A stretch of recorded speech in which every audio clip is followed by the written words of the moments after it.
In the month of October 2019, GQ magazine interviewed the legendary Oscar award-winning Elton John, who was responsible for the success of The Lion King 1994 soundtrack. In this interview, he expressed his disappointment with the 2019 rehashing of The Lion King, stating that, quote, "they messed the music up," and, quote, "the magic and joy were lost." Music is a crucial part of every story, be it a TV show or movie. A bad score can take a good story from a 10 to a 6. A good score can take a subpar story from a 6 to a 10. This is due to the effect that music has on each of us. Music helps tell the story, and is just as integral to it as the dialogue is, or the cinematography.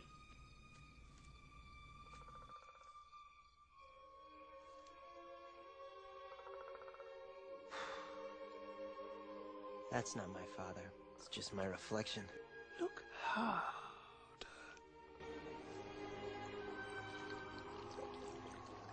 You see, he lives in you.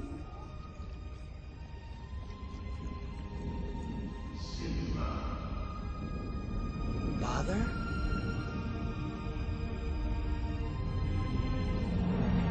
A good score says the thing without saying it.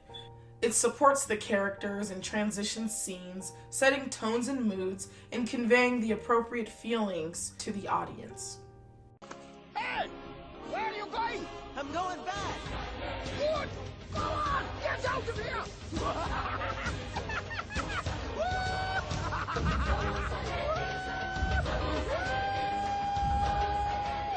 Attack on Titan is a show that usually gets this right. The score in Attack on Titan is one of the best I've seen in any anime. In fact, it's so iconic, if I showed you certain scenes on mute, if you've seen the show, you'd know exactly what song was playing during them.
This is why I opened the video with something related to The Lion King, as I feel that this movie and the show Attack on Titan both are well known for their very effective scores.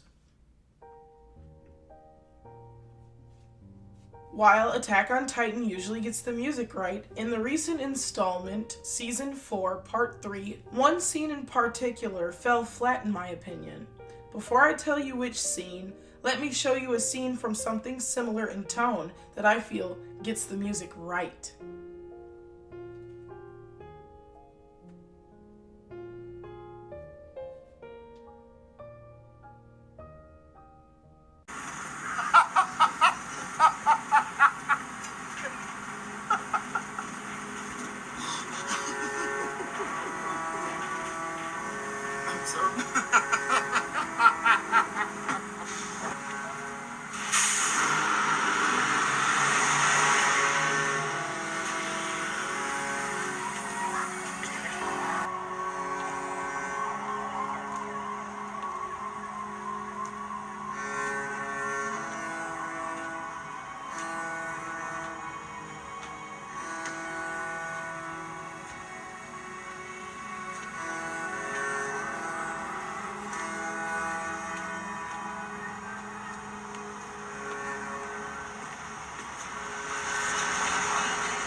It's a scene from The Joker 2019.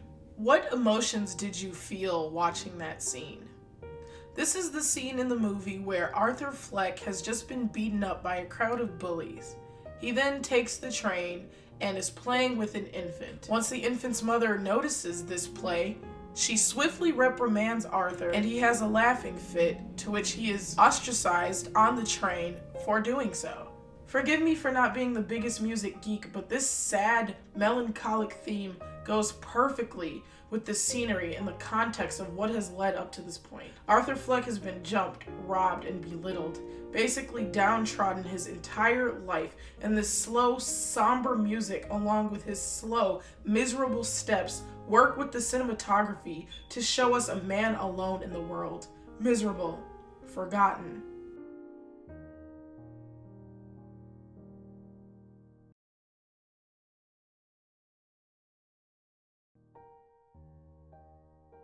The camera starts at his small frame and then pans up to these stairs that are huge. It seems like he has a lot of stairs to climb from this perspective of the camera, showing us the type of uphill battle that Arthur Fleck's life has been to this point. And that uphill battle has many, many, many stairs, and he's on this journey all by himself. And the music perfectly encapsulates that.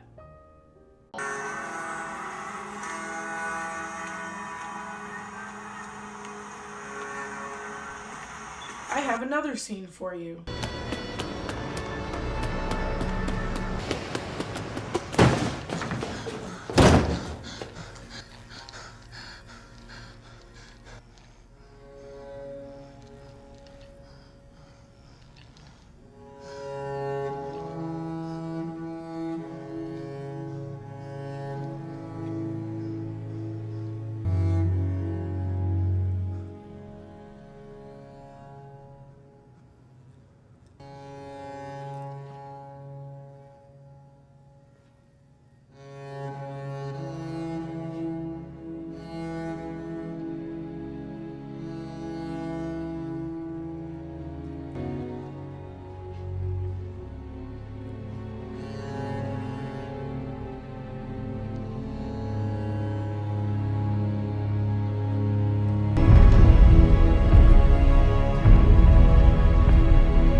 What did you feel hearing that music and seeing what you saw? This is Arthur Fleck's moment of triumph. This scene takes place after his scene on the subway where he kills the 3 Wall Street men and defends himself for the first time. Now you may notice this is the same exact theme, the Arthur theme, that plays in the beginning to show his sad, miserable, melancholic life. He takes his own theme back, and now the drums are added in. The drums create a sense of determination, a will to fight back. He owns his theme now. This is an important character moment, and the music is letting you know that. The music is letting you feel that. Something shifted in this character. Something was accomplished here. This is the last video I'll show you before we move on to the Attack on Titan scene, where I felt the music didn't reflect a big moment in someone's character arc, nor did it convey that to the audience.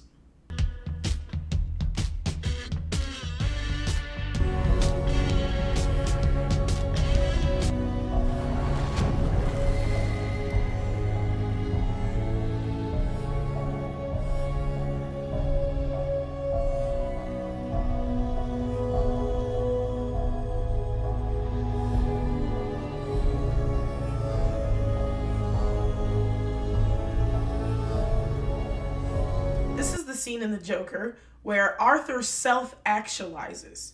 The cinematography is gorgeous. In the first clip, the camera starts at Arthur and pans up to the weight of the world that he has to endure by himself.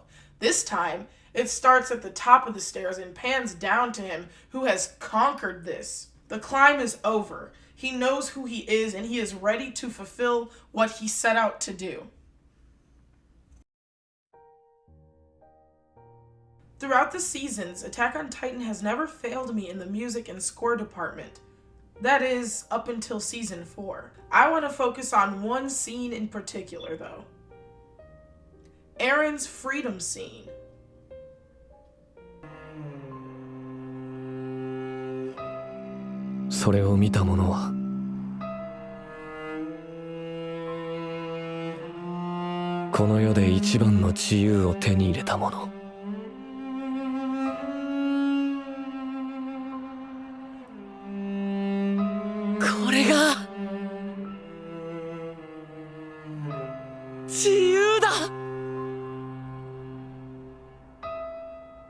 It is meshed within the music theme for the rumbling. The score is of despair and anguish, which perfectly suits the context of what's happening in the story. But Aaron's character moment is lost within. Just like in The Joker, 3 men lost their lives.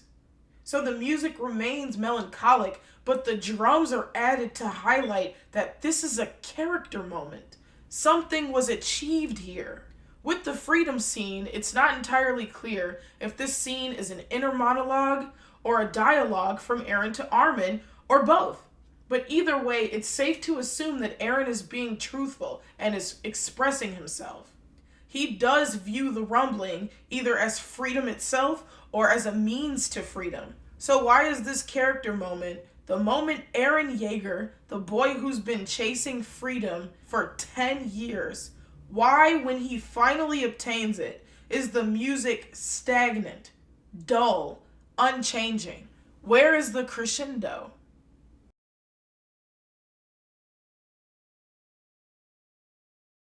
YouTuber Saint Chief overlaid music of his choice to the scene, and it actually gave me goosebumps. That's more than I can say for the actual episode that I was watching. And this fact alone is what inspired this video.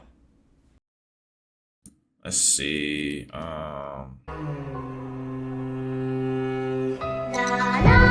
like that. Yeah, like that. That's how I would do it. Yeah.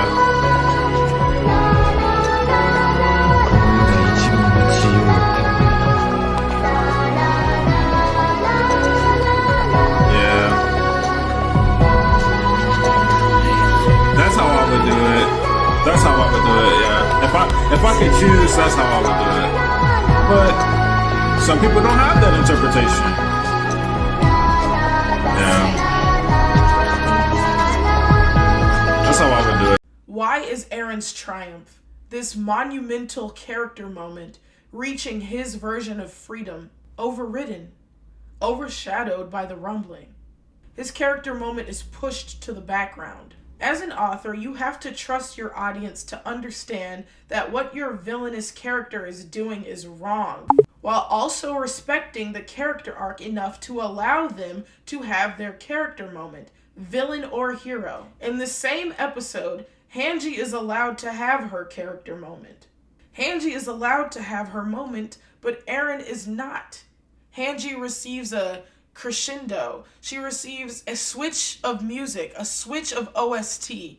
Aaron is not afforded that same respect. It's almost as if their thought process was, just in case the music swelling accidentally convinces you that Aaron is the good guy or worldwide omnicide is good, the score stays the exact same. Despair, despair, despair. Where is the acknowledgement that Aaron has just reached a pivotal character milestone? The boy who sought freedom finally achieves his version of freedom, and there is nothing in the score to reflect how important that is. Nuance is everything. Trusting your audience is everything. Respecting your characters' arcs is everything. About Aaron's freedom scene, I don't like it. I think it's weak. I felt nothing when he said freedom because the score didn't allow me to perceive it as an accomplishment.